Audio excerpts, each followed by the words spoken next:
Hi, this is Dr. Kamlesh Kothari here. I am a dental, oral and maxillofacial surgeon. I specialize in the diseases of the mouth, jaws and face with a special interest in dental implantology and advanced dental implants.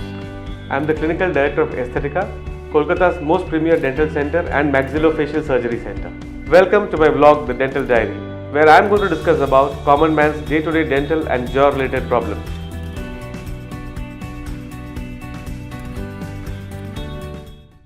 In cosmetic dentistry, the most common problem we come across is gaps between teeth.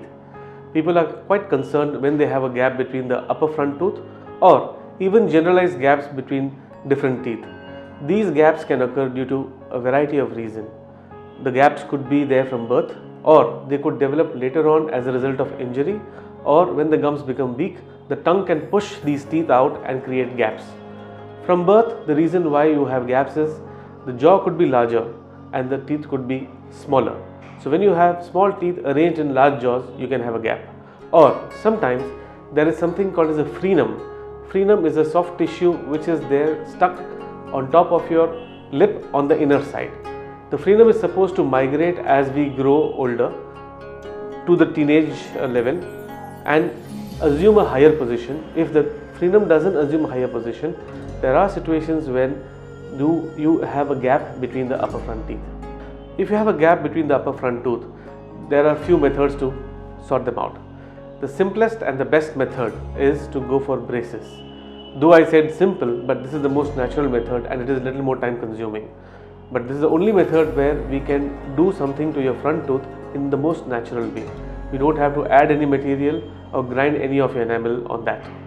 Or if you want to do it in a quick method in like a 1 hour time, we can do something called as a composite bonding. A composite bonding is a tooth colored material which is attached on either side of the gap, thereby reducing the gap and bringing it to a most minimal acceptable level. Or we can also do a veneer, because with composite there is a tendency for it to chip and discolor in the long run. So what do we do if you would like to have a long-term solution?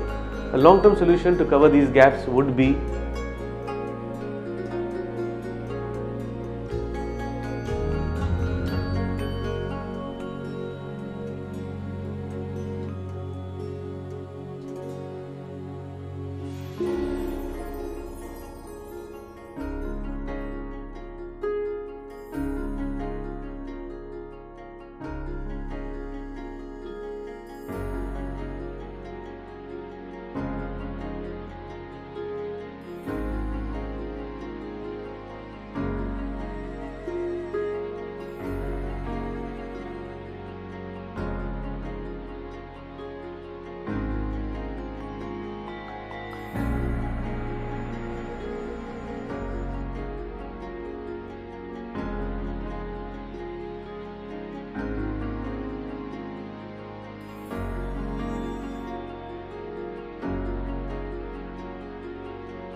a veneer.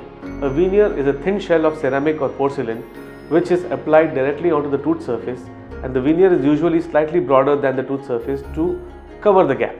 If the gap is too large, we may consider placing an implant or a bridge there. An implant would be an ideal tooth position to occupy that gap, because this is the most natural way of replacing a missing tooth and occupying an empty gap. So your cosmetic dentist is the best person to assess your gap. Look at the opposing tooth, the bite, the occlusion, the biting forces as well. And he is the best person to assess and tell you which method is best suited for you. There are various methods for gap closure.